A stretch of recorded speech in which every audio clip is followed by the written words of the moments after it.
Jika hidup adalah pilihan, maka saya memilih untuk bersyukur. Mensyukuri apa yang masih saya miliki hingga saat ini. Bersyukur masih bisa menjalani hari-hari bersama Adelia Febriani.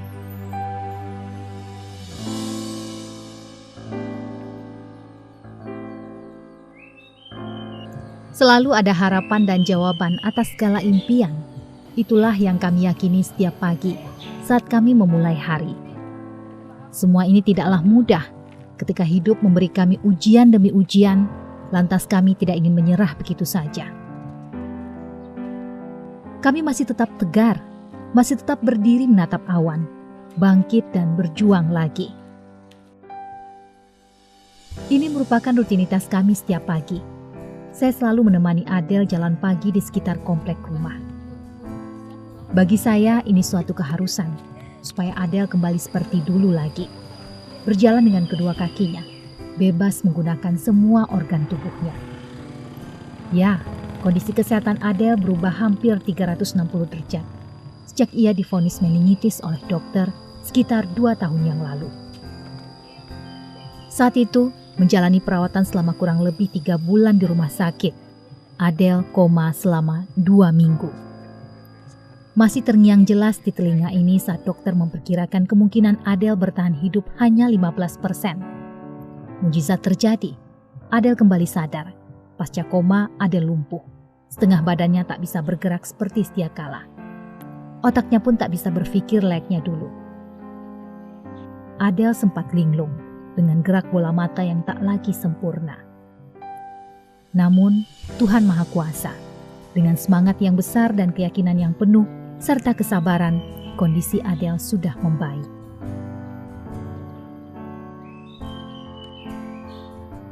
Saya tahu wanita yang saya nikahi sejak 4 tahun yang lalu ini tengah berjuang dengan sangat hebat untuk dapat sembuh.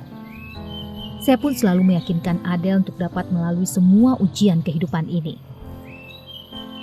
Beristirahat sejenak sambil bersantai, atau sekedar menyanyikan sebuah lagu kesukaan Adel di teras rumah juga kerap kami lakukan setelah selesai jalan pagi.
Cinta adalah setia, saling menjaga dalam suka dan duka.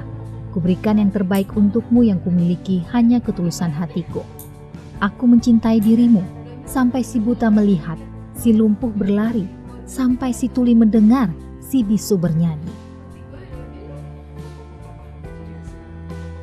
Sepenggal lirik lagu yang saya ciptakan untuk istri saya, Adel, ketika koma di ruangan ICU.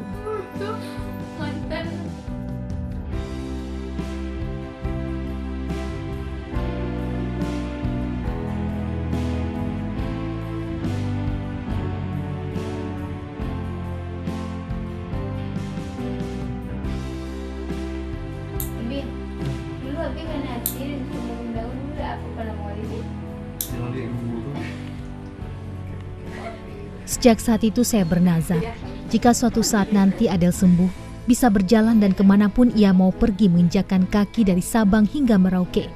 Atas izin Allah, saya akan mengabulkan keinginan wanita yang sangat saya cintai ini.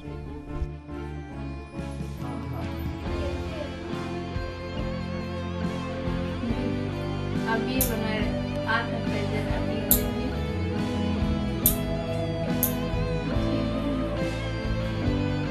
Jangan lupa aku nih. Aku belum dari sebab itu.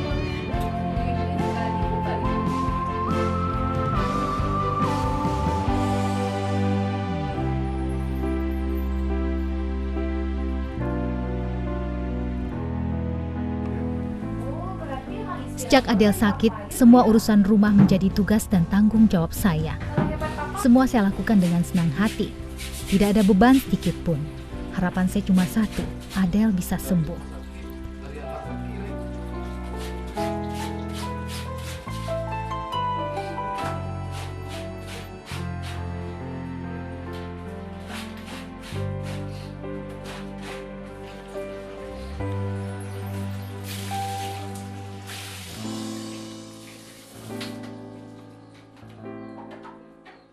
Tahapan demi tahapan perjuangan untuk sembuh kami lalui. Kesabaran perlahan tapi pasti membuahkan hasil yang manis. Adel yang dulu tidak bisa apa-apa, saat ini perlahan mulai membaik. Memang semua butuh proses.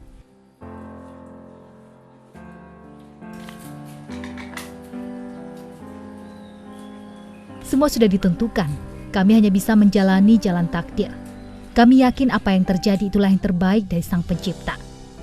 Sebelum Adel sakit 2 tahun yang lalu, dalam keluarga besar Adel, ayah dan kakaknya juga sempat mengalami sakit yang sama sebelum akhirnya mereka dipanggil Tuhan.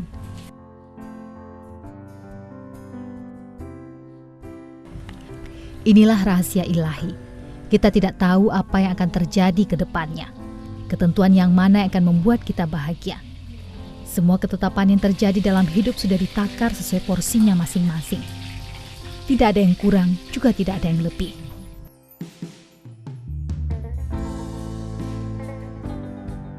Berkomitmen denganmu adalah adaptasi yang tak cukup sehari. Setiap harinya bersamamu merupakan petualangan. Bagi saya, Adel sosok wanita yang ceria dan mudah bergaul. 7 tahun mengenal Adel sebelum memutuskan menikah dengannya tahun 2016 membuat saya mengenal betul bagaimana karakter Adel. Tidak lama usia pernikahan kami langsung dipercayai Tuhan untuk menjadi orang tua.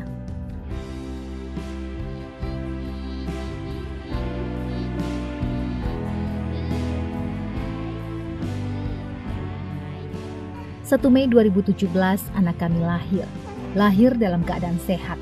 Kami beri nama Abdullah Uwais Al-Qarni, yang artinya anak berbakti kepada orang tua. Dengan harapan Uwais dapat tumbuh menjadi anak yang berbakti.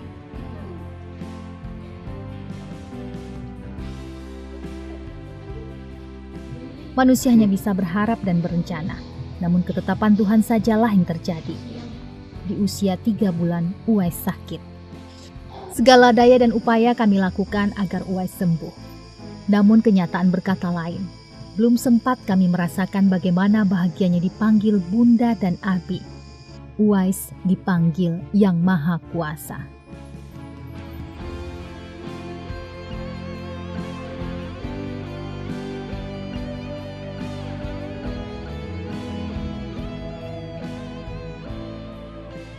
Rasanya masih berat Abi tahan rindu atas kepergian Abdullah Uwais.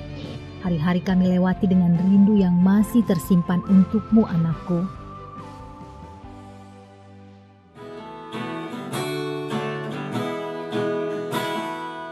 Ku teringat akan indah dirimu saat itu bersama.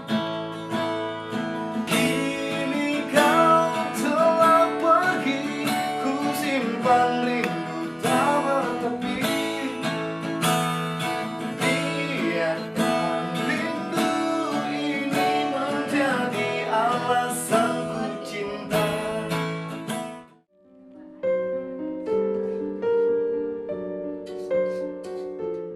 Tak seorang pun di dunia ini menginginkan jalan hidup seperti roller coaster.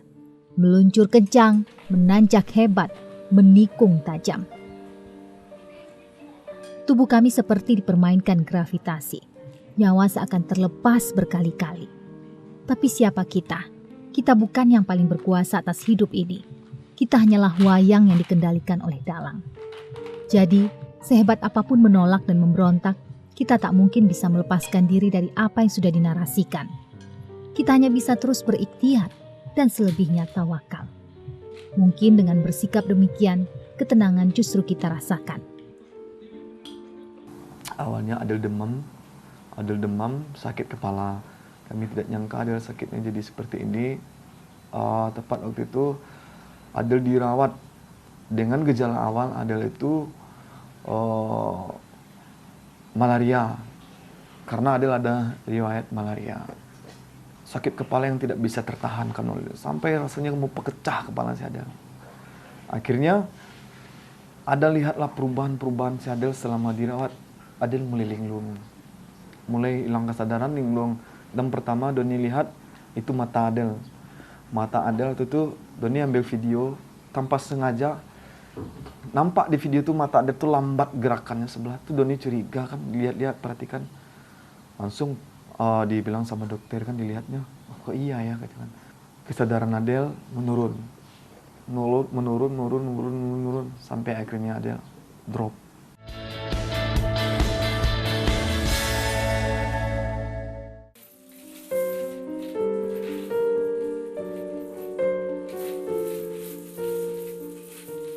Selalu ada bagian dari diri kita yang dibentuk oleh orang lain.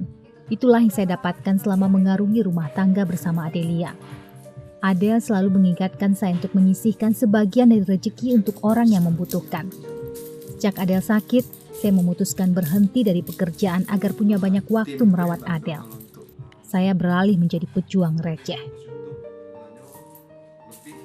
Semakin hari, saya semakin mengerti bahwa jabatan dan karir gemilang kini tak lagi jadi dambaan. Hanya bekal ketakwaan yang semoga cukup jika Tuhan panggil kita pulang.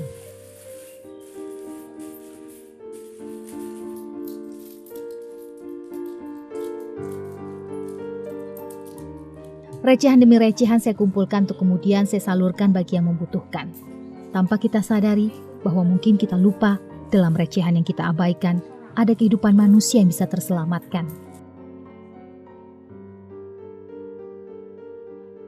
Semua amanah donasi yang diberikan melalui saya biasanya saya share di laman Facebook Pejuang Receh dan akun YouTube. Karena saya yakin kebaikan itu menular. Bagi saya hidup terlalu singkat jika tidak digunakan untuk berbagi dan menolong sesama. Sebaiknya mulailah kebaikan itu dari diri sendiri dulu. Kebaikanmu akan selalu kembali kepadamu. Itu hanya soal waktu saja. Saat ini menolong orang, suatu saat kita akan ditolong.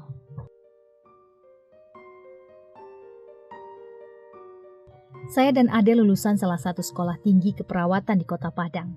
Kami adalah senior dan junior. Saya lulus tahun 2010 lalu dan setahun kemudian Adel menyelesaikan pendidikannya. Kami berdua sempat mengaplikasikan ilmu keperawatan itu. Saya di klinik dan rumah sakit, sedangkan Adel di rumah sakit swasta di Kota Padang. Saya akui, hingga saat ini bagaimanapun keadaan Adel, dia masih wanita yang paling cantik di mata saya. Ia punya jiwa yang besar di tengah keterbatasannya saat ini. Abi itu orang baik, Kak.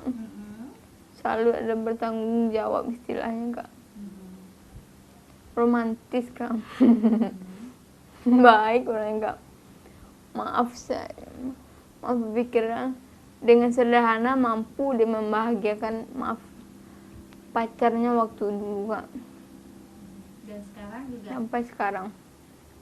Ada pengen surga sama Uwais, Kak. Pengen memeluk Uwais, ada pengen berkumpul sama Abi, surga sama Uwais. Dengan zakat zahiriyah itu insya Allah kan bisa mengantarkan kita ke surga. Maksud ada, apalagi ada kan menengok-nengok postingan Abi, kan menengok-nengok orang-orang kecelakaan gitu, anak-anak itu kan anak-anak surga, Kak. Panjang umur masa depannya lagi. Jadi setiap langkah dia tuh insya Allah pahala mengalir sama kita. Ada pengen sembuh, Kak. Sebab itu ada pengen umroh sama Abi. Pengen hidup lama sama Abi. Pengen punya keturunan seperti Abi.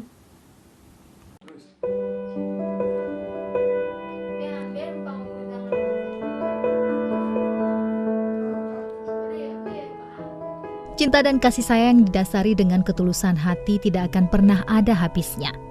Ketulusan cinta hanya dapat dirasakan bagi mereka yang benar-benar mempunyai hati tulus dalam cinta. Karena cinta tidak butuh alasan. Saya selalu ingin menghadirkan senyum tawa di wajah Adel. Tidak peduli sesulit apapun itu. Iya, kata Abi, dia memang pengen punya rumah singgah. Kan udah bilang, Abi kalau pasien-pasien luar kota, enggak bawa aja ke sini. Ada, ya.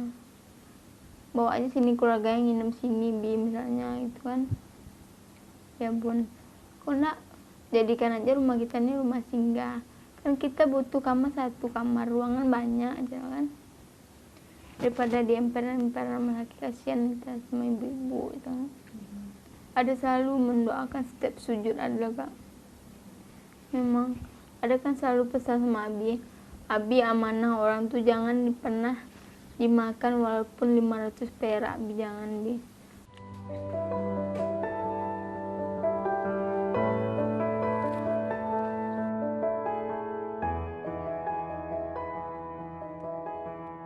Saya tidak ingin menghitung apa yang telah saya berikan, tapi saya ingin terus mengingat apa yang telah saya terima dari orang-orang baik.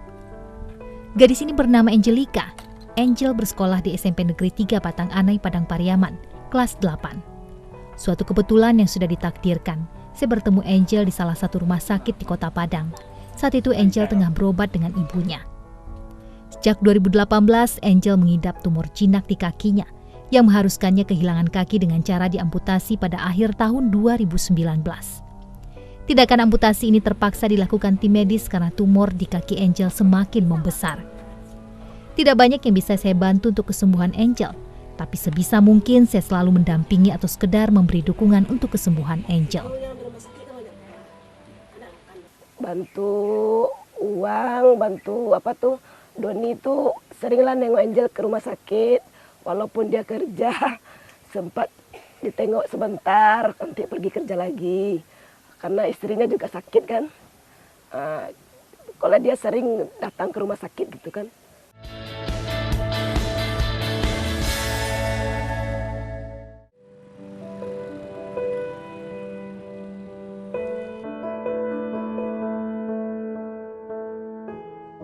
Jika saat ini saya bisa sedikit membantu yang membutuhkan, itu bukan karena saya berkelimpahan harta, melainkan saya hanya memberikan keyakinan pada orang lain bahwa dunia ini adalah tempat yang memiliki maksud baik dan siapapun itu senantiasa dapat memberikan bantuan jika jatuh dalam kesulitan.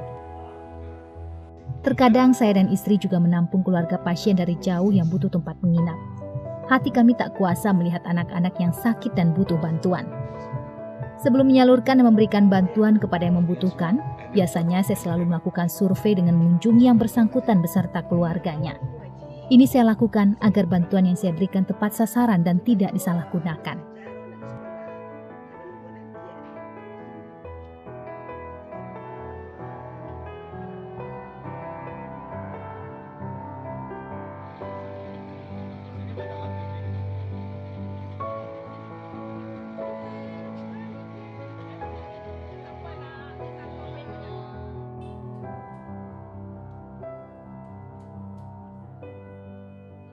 Tanggung jawab dan kegigihan yang saya lakukan tidak terlepas dari didikan sosok yang saya kagumi dan banggakan. Dia adalah papa saya. Di usia papa yang tidak lagi muda, 68 tahun, papa masih sering memberikan nasihat. Begitupun mama. Sekedar berbagi cerita, berkunjung ke rumah papa dan mama yang memang tinggal tidak begitu jauh dari tempat saya dan Adel tinggal. Papa adalah panutan saya dalam menjalani kerasnya hidup. Papa yang selalu memberikan dukungan bagaimanapun keadaan dan kondisi yang sedang saya lewati. Kepedulian sosialnya nampak saya, Bu. Maka saya menanyakan, kenapa kamu kok lari ke sana?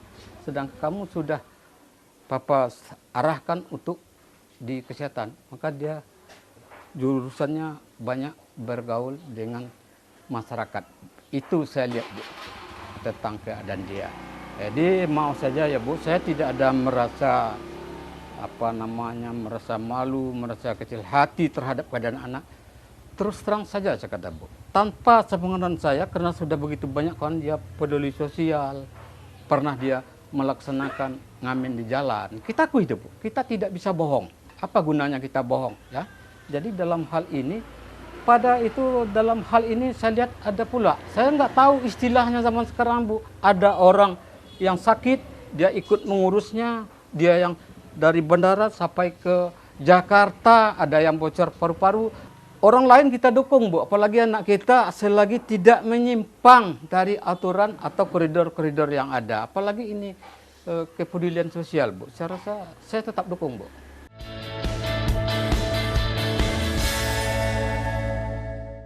Kita sudah ditolong oleh orang lain. Mungkin bisa saja yang menolong kita itu bidan, bisa saja yang menolong kita itu dokter, dan sebagainya. Dan di saat kita mati pun, Saya menyadari bahwa hidup adalah tentang sebaik-baiknya berusaha. Jatuh, lalu bangun lagi dan tidak berhenti. Percaya bahwa segala perjuangan tidak akan sia-sia.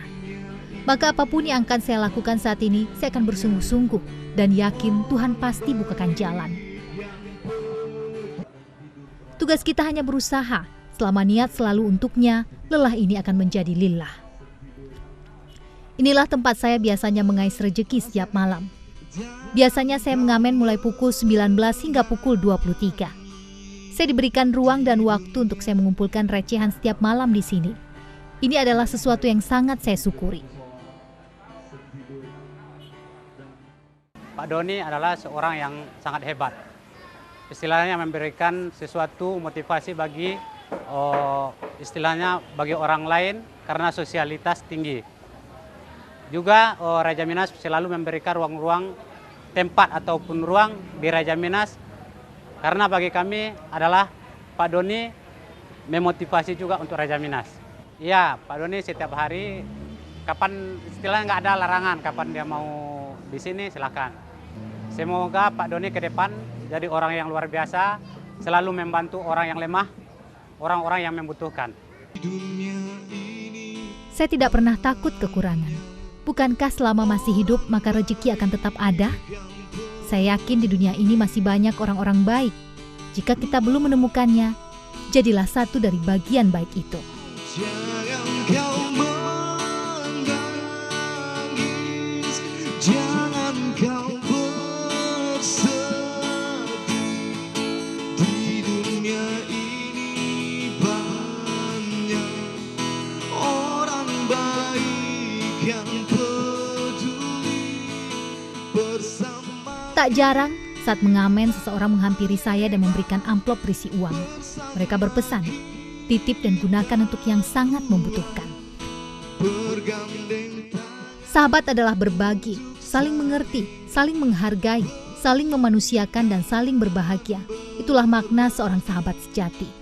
Bersama mereka, saya bisa berjuang semaksimal mungkin dalam meraih apa yang saat ini saya impikan. Mengupayakan dengan baik segala sesuatu yang sudah kami rancang dalam visi yang sama.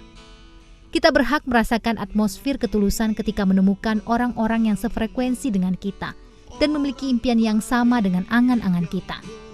Mereka inilah yang selalu mendukung kegiatan saya, si pejuang receh. Ketemu Bang Doni waktu itu di rumah sakit setelah salah satu pasien mendapatkan biaya sebesar 15 juta. Dan saat itu saya mulai tertarik dengan beliau bekerja sama karena beliau cukup amanah orangnya gitu.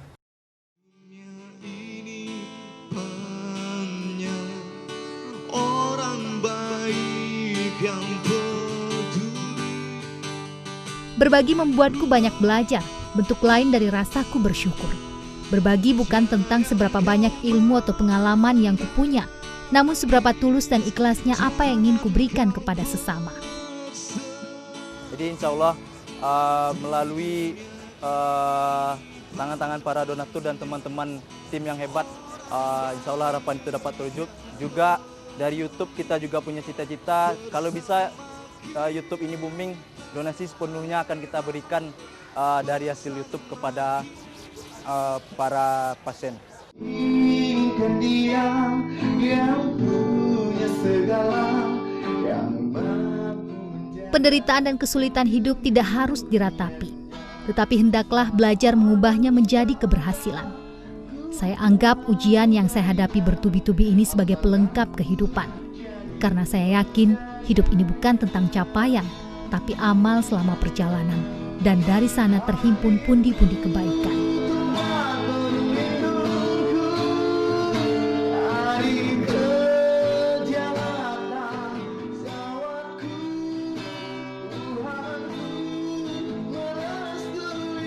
Sejujurnya, Adelah yang mendorong saya membantu sesama.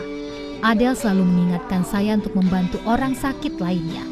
Dialah sang inspirator, menginspirasiku untuk terus berbuat baik, apalagi pada anak-anak. Kami berharap inilah jalan kami, jalan menuju surga, bertemu dan berkumpul bersama Abdullah Uwais Al-Qarni, sang sakire, kekasih hati kami.